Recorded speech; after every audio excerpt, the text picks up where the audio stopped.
Hallo und nicht schon wieder. Jedes Mal, wenn ich aufnehmen will. Reporting is ordered, sir. You awake? Sorta. You forget your coffee? For once, I don't need it. I gotta talk to you about something. Okay. So, jetzt darf ich. Und damit herzlich willkommen zurück zu einer neuen Folge von The Suicide of Rachel Foster. Entschuldigung. Ich bin gerade ein bisschen sauer, muss ich sagen. Ich habe nämlich gerade eine Folge aufgenommen, wieder. Und dann nach der Folge festgestellt, die Aufnahme hat wieder nicht aufgenommen. Ich könnte brüllen und das Problem ist halt an der ganzen Sache, dass dieses Spiel Selbstspeicher macht und ich nicht wieder zurückkomme an den Punkt von da, wo ich aufgenommen hatte, quasi. Sondern dementsprechend fangen wir jetzt heute mit Tag 4 an, oder wir machen mit Tag 4 weiter. Und Tag 3 fehlt uns leider. Im Tag 3 ist nicht viel passiert. Erinnert euch, ich musste die Taschenlampe quasi finden, also es ist dunkel geworden. Und das war wirklich alles, was ich gerade gemacht habe. Ich bin im Dunkeln durch das Hotel gelaufen, habe die Taschenlampe wieder entdeckt und musste durch einen Raum laufen. Durch so enge Gänge waren das. Und am Ende sind wir da unten, wo die Garage ist, wieder rausgekommen. Und da haben wir den Notstrom angeschalten. Und dort, wo quasi das ganze Notstrom-Schalterzeugs war, haben wir einen Lippenstift gefunden. Das war das einzige Wichtige, was ich sagen muss. Und zwar ein Lippenstift von vor 10 Jahren. Also diese Marke gibt es nicht mehr. Die gab es damals. Und das Merkwürdige ist, dieser Lippenstift ist aber noch so gut wie neu. Also er ist noch benutzbar. Er ist nicht ausgetrocknet. Und das ist jetzt das große Rätsel. Wem gehört dieser Lippenstift? Warum lag da ein Lippenstift, den es schon seit 10 Jahren nicht mehr gibt? Ja, und jetzt sind wir quasi hier wieder aufgewacht nach dieser ganzen Nummer und haben hier, das weiß ich jetzt natürlich, diverse Hinweise hier gesammelt. Das haben wir jetzt nicht gemacht, sondern das hat Nicole ohne uns gemacht, sozusagen. Ich bin jetzt hier aufgewacht. Und ja, ich zeige euch das jetzt einfach, weil es ist halt alles in Englisch, ne? Aber gut, hier ist jetzt Rachel Foster. Ne? So sieht sie aus. Und die Frage ist sie wirklich tot? Ne? Nicole hat nämlich versucht, so ein paar Nachforschungen zu machen und hat halt diese Zettel entdeckt. Hier ist ein Hinweis. Den kann ich jetzt gar nicht. Achso, ich kann das jetzt mal melden. Sollte ich jetzt mal melden? Ich melde mal einfach. Ne? Guck mal, was er dazu sagt. Oder was sie dazu sagt. Here I am. You didn't tell me you knew Leonard. I thought we'd been through that. Let me finish. I spent the night going through his stuff, and I want to know what you think. About what? You obviously know more about this place than I do. About what went on here, since I left at least. Ooh, what do you mean you went through his stuff? Irgendwas What are you verpeinlicht er. looking for? Someone calls me and says Rachel is alive. Then a lipstick appears out of nowhere. It feels like something weird's going on. Rachel is dead. That's what everyone says. But maybe the story deserves a second pass. There are too many gray areas. Look, the storm is dying down. You'll be able to leave soon and go back to your life. And you can forget about the whole thing, like you did 10 years ago. What do you care about this old business? It's not worth losing sleep over just to Sagt play aber der was detective. verheimlichen? Mhm. I'm not busy at the moment. I want to follow my instinct. Haven't done it in so long, and it feels like things don't add up here. Okay, let me hear what you're thinking. If there's one thing Leonard taught me, it's that you gotta listen to what's buzzing in your head. First, it might just be a confusing noise, but if you connect the dots, then it starts making sense. And right now, I've got a beehive in my head. All right, let's go hunt some bees then. So viel dazu. Ne? So richtig, oh Gott, hier ist ja auch noch so viel. Das haben wir ja schon gefunden, oder was? Ja, ist der Lippenstift, den haben wir gefunden, den haben wir jetzt da anscheinend hingelegt. Pastor Foster, das war der Vater von Rachel und Leonards Buch. Okay, also wir gehen hier nochmal der Reihenfolge nach. Ne? Das hier ist, wie gesagt, das Vermisstenfoto von Rachel Foster. So, irgendwo in diesem Artikel, ich weiß gar nicht, von welcher Seite ich anfangen soll, Artikel über den Abschiedsbrief. Hier steht's ja, ne? Rachel Foster's body found in the bridge looks like suicide. Also ihr Körper wurde gefunden. Sie ist quasi aus 30 Metern oder 90 Feet. Ich weiß das, weil ich, wie gesagt, das gerade schon gespielt hatte. Sorry. Hier in den Tod gestürzt. Ne? Und hier sah es so, wie gesagt, nach Suizid aus. Hier haben wir so einen Brief, leider in Englisch und ich kann es nicht so gut übersetzen. Deswegen drückt Pause und liest das selber durch. Aber im Großen und Ganzen ist das hier die Schule, auf die Rachel gegangen ist. Ne? Das ist ihr Spind aus der Schule. Da haben alle Anteil genommen und Fotos und so weiter. Das ist Geräusche. Fotos und Blumen und sowas an ihrem Spind gelegt und ja, trauern jetzt quasi gemeinsam um Rachels Tod. So und wo komme ich hier weg? So. Hier haben wir nochmal Rachels Tod. Ach ja, das kann ich so nicht so gut lesen. Das ist die offizielle Version. Wir wissen nicht, ob das stimmt. Ne? Ein Zeitungsartikel von der Daily News aus Helena Daily News. Und hier erfahren wir, dass Rachel Foster 16 Jahre alt war. Und hier ist in diesem Brief beschrieben, oder in diesem Zeitungsartikel geschrieben, dass sie einen Abschiedsbrief von Rachel gefunden haben. Und ja, dass sie halt alle besorgt sind und so weiter. Hier, sie sagen auch, dass Rachel ein ganz liebes und gutes Mädchen war. Sie ist die Tochter eines Pastors gewesen. Ja. Ich überlege gerade, wo hier noch die wichtigen Sachen standen. Ah ja, hier, das war natürlich auch super wichtig, dass sie bei ihrem Tod festgestellt haben, dass sie in der 9. Woche schwanger war. Und niemand davon wusste, auch ihr Vater wusste davon nichts. Und hier steht nochmal, dass halt Rachel und Leonard ist ja Nicoles Vater, Nicole, die spielen wir ja.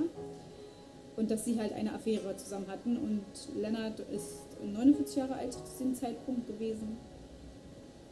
Und seine Frau, die Claire, hat das halt rausgefunden. Ne? Sie waren halt sehr, sehr nah immer im Hotel, die beiden zusammen, die Rachel und der Leonard. Und da wurde sie quasi von Claire entdeckt. So, und hier haben wir nochmal einen Zeitungsartikel einer Glenda Ferguson. Sie hat Rachel im Timberline Hotel gesehen, nach ihrem Tod wohlgemerkt. Und weil sie ist jetzt mittlerweile auch 29, ne? Nach 10 Jahren hat sie die angeblich ja Tote in diesem Hotel gesehen. Sie weiß nicht, wie es möglich ist, aber es war definitiv Rachel, sagt sie. Ja. Und irgendjemand sagt ihm noch, dass das Mädchen wohl am Leben ist und gar nicht tot ist. Das ist gruselig. Aber ob das alles so stimmt, wir wissen es nicht. Und hier haben wir noch irgendwie diese Route, keine Ahnung. Hier ist, glaube ich, das Hotel und hier hinten hat sie sich angeblich oder wir wissen es nicht, in den Tod gestürzt. Weil so richtig ist das halt noch nicht klar. So, wir werden mal erforschen, was hier unser netter Kollege dazu zu sagen hat, zu den ganzen Vorfällen. In this article from a couple years back, there's a statement by some girl who affirms she saw Rachel in a hallway at the Timberline. Who's this girl? A classmate, Glenda Ferguson. I tore out the page. I think the magazine was MT Woman. Nicole. That's a gossip magazine. They would sell their mother, even their cousins and nephews, just for a bunch of new wissen wir nicht, ne? Ist readers. das die Wahrheit oder nicht? Keine Ahnung. Vielleicht hat er recht, vielleicht auch nicht. Ich weiß es nicht. I know it's not a very reliable source. Rachel fell 90 feet into a void. She can't be alive. I thought I was the skeptical one here. Wir hören schon mal weiter, was er noch zu dem Artikel über den Abschiedsbrief zu sagen hat. So, listen to this. Graphologists doubt the authenticity of the suicide note left by the girl. Who said that? An investigative journalist. The article came out a year after her death. You think it's a setup? Perhaps. Okay, well, I'll hear you out. Versucht auch noch jemand diesen Tod vorzutäuschen. Oder hat versucht, den vorzutäuschen. Ich meine, das ist 10 Jahre her, ne? Das ist schon eine ganze Weile her jetzt. I found a copy of the local paper, dated December 29th, 1981, the day that the body was discovered. According to the forensics report, Rachel had been dead for days. She was 9 weeks pregnant. Yeah, that was the official version. So, und was ist jetzt hier mit diesen Hinweisen? Hinweise auf dem Schreibtisch, die gucken wir uns das mal an. Reverend Foster, die habe ich jetzt tatsächlich noch nicht gesehen, ne? Da habe ich aufgehört. Die mehr hatte ich in der letzten Folge nicht gemacht. Das ist der Vater von Rachel.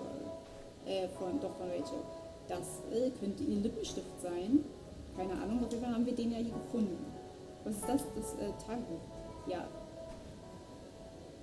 Na, hier sind ja auch viele Notizen. Love Rachel, die ihr Vater über Rachel gemacht hat. Ich liebe dich, Rachel. Und so weiter. Es ist so schwer zu lesen. So, was hat der dazu zu sagen? Der gute Irving. You know, I can't stop thinking about Rachel's father. Reverend Foster. He was a very strict man. Harsh, even for pastor standards. He and Leonard spent hours debating the nature of reality, the universe, and God. Well, opposites often attract. Do you ever see him? Rarely. He gives a service once in a while. Ich weiß nicht, ich finde weiß nicht so passend irgendwie. Back in the day, I thought he was a kind of reptilian with a human skin suit. His daughter's death destroyed his ego. His faith made him even more cynical and lonely than he already was. I can remember him demanding total perfection from Rachel. That was insane. You don't think he could have harmed his daughter? Hey, no. But even Reverend Foster is a player we shouldn't underestimate in this story. Wir Just werden es saying. bestimmt noch erfahren, was das auf sich hat hier. So, was ist mit dem Lippenstift? Wollen wir darüber noch echt noch reden? Wir haben doch schon mal über den Lippenstift gesprochen, dass das merkwürdig ist, dass wir diesen Lippenstift gefunden haben. Remember the lipstick I found downstairs? Yep, you made a big deal about it. It doesn't smell. Should it? After they've been open for a while, lipsticks smell really bad. Maybe there's been other women. I mean... From what I gather, Leonard was a sort of recluse. And don't forget, the lipstick is really old. Could the cold have preserved? Possibly. Anything else? Ja, jetzt gibt es hier noch dieses nette Buch von Leonard.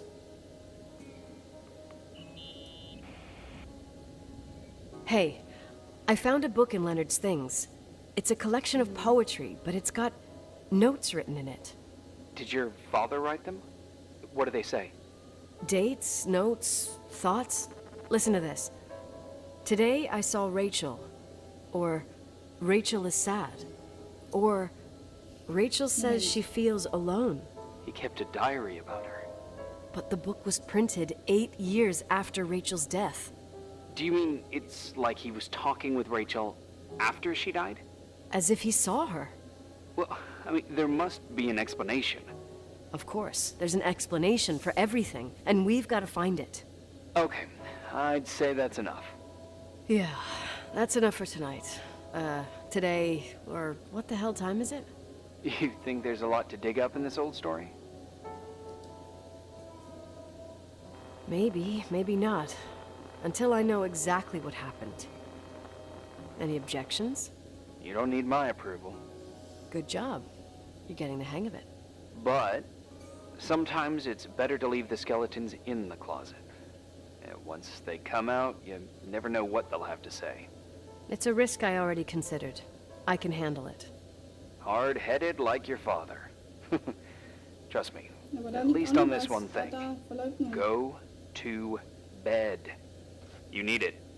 Agent Crawford, this bit of advice. I'll follow it to the T. Ist das, wir können das hier nicht mehr sehen? Doch nicht, ne? Da, Tag 5, okay, das war's dann wohl.